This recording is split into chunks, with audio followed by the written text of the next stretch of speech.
आज पूरे हिंदुस्तान में हमारा आंदोलन है। जितने हिंदुस्तान में ईपीएफओ ऑफिसेस है उन सब पर आज पूरे वृद्ध पेंशनर्स ईपीएस 95 के जमा हुए हैं, आंदोलन कर रहे हैं। और जितने डीएम ऑफिस है सब में मोर्चे निकालकर लोग वहाँ पर ज्ञापन दे रहे हैं। पूरे हिंदुस्तान में ये आंदोलन है। हम चाहते हैं कि हमारा काम आचार संहिता से पहले हो जाए, जो कि हमें यकीन है, क्योंकि आपने देखा होगा सरकार ने अभी बैंक कर्मचारियों के 17% पेमेंट बढ़ा दिए। जो इलेक्ट्रिसिटी बोर्ड से कम महाराष्ट्र के 15% पेमेंट बढ़ा के 15 जो भी उनको अलाउंसेस मिलते थे वो दुगने हो गए हैं। तो आप सबको दे रहे हो, जिनका हक बनता है नहीं बनता हम इसके बारे में बात नहीं करेंगे, लेकिन हमारा अपने हक का पैसा है और हम अपने पैसे से अपनी मांग पूरी करवाना चाहते हैं। होना पड़ेगा। दिनांक, नाम, मोबाइल नंबर, लोकसभा क्षेत्र, विधानसभा क्षेत्र, ये सब आपको लिखना है। ये संकल्प पत्र आपको जो सुनाया गया है, आपको एक एक कॉपी दी जा रही है, इसको आप लोगों को करना है अपनी तरफ से। दूसरा, ये मैं आपको सुना देता हूँ जिसका ज्ञापन आपको यहाँ दिया जाएगा। समय को देखते हुए ज्ञापन सुना दिया जा रहा है वक्ताओं के पहले।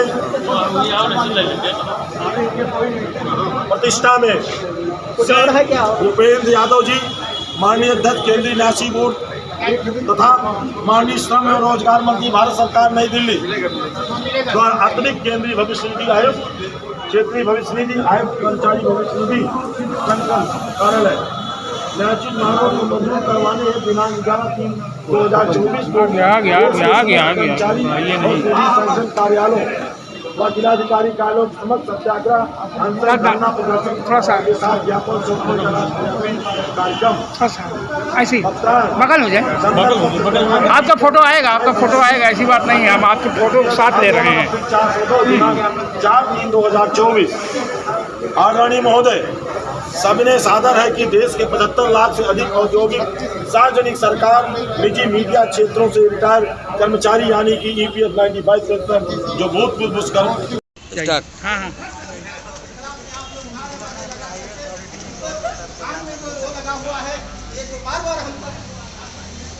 उल्टा सीधा बयानबाजी करता है, उसको सबक सिखाइए। क्या हम ऐसे लंबी चौड़ी बात करने के पहले हम लोग को देखना चाहिए कि हमारी ताकत क्या है। 27 प्रांतों में आपका संगठन चल रहा है। हम लोग एक दिन आध दिन आने के लिए मैंने बहानाबाजी करते हैं। मित्रों, इससे हमारे समस्या का समाधान होने वाला नहीं है।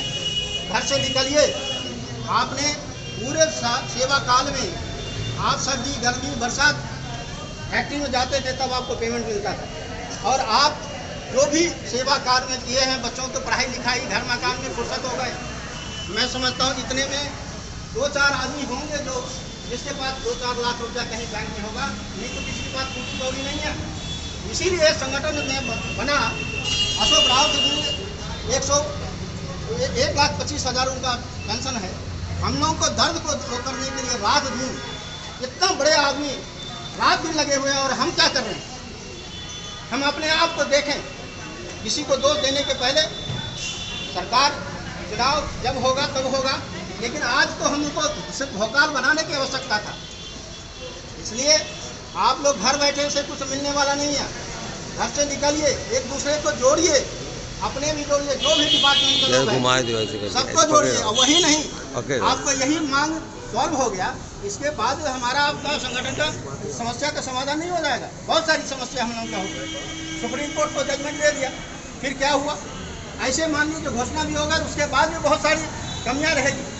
इसलिए हम लोगों को, हर आदमी को दायित्व होता है। हमारे कार्यकारी अध्यक्ष जी का, मंडल अध्यक्ष जी का, आनंद त्रिपाठी जी का वो होने से, रघुनंदन सिंह होने से, डीके सिंह होने से काम चलने वाला नहीं है। बिना बाराती का दूल्हा नहीं सजता है। हम कह देते हैं कमांडर साहब आगे बढ़ो, हम आपके साथ हैं, और कमांडर साहब आगे बढ़ गया, हम पीछे भाग गए। ऐसे नहीं चलने वाला है। 2-2 महीना हम लोग जिस तरह से वो करके आया हूँ, 5-5 किलोमीटर परमिशन मिलने के बाद भी हमारे हमको निरस्त कर दिया गया। क्यों? सरकार घबरा गई है, ये भी सुन लीजिए आप लोग।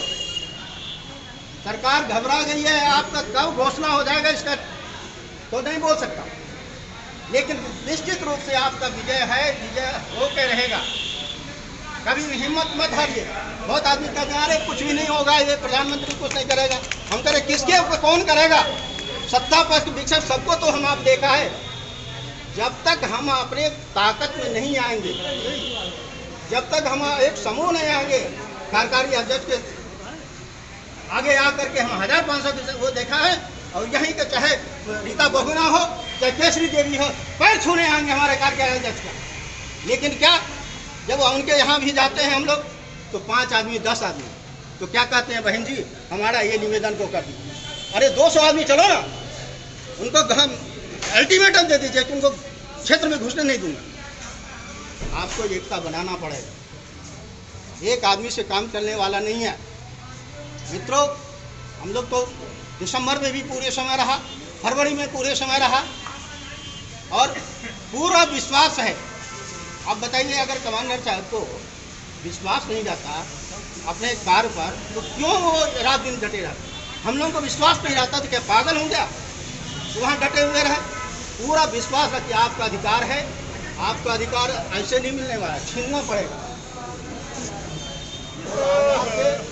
नारा लगाइए, भारत माता की जय, भारत माता की जय। सेंट्रल गवर्नमेंट की, केंद्र सरकार की एक आपातकालीन बैठक पूरी मंत्रिमंडल की 13 तारीख को होने जा रही है और उसी 13 तारीख में हमारे राष्ट्रीय अध्यक्ष कमांडर अशोक रावत जी तथा महामंत्री महासचिव वीरेंद्र सिंह रजावत जी का पूरा ये 100% प्रयास चल रहा है कि जो 13 तारीख को केंद्रीय सरकार की बैठक होने जा रही है उसमें हमारी बातें निकल करके आचार संहिता लागू होने से पूर्व आ जाए।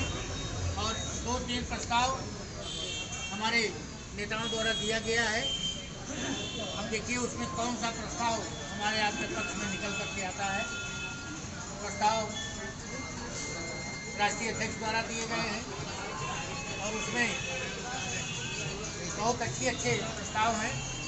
पहले तो पूरा प्रयास ये है कि मुफ्त चिकित्सा सुविधा इसको लागू किया जाए। यदि किसी कारण पर इसको लागू करने में कोई विलम्ब है, कोई कारण है या कोई टेक्निकल अड़चन है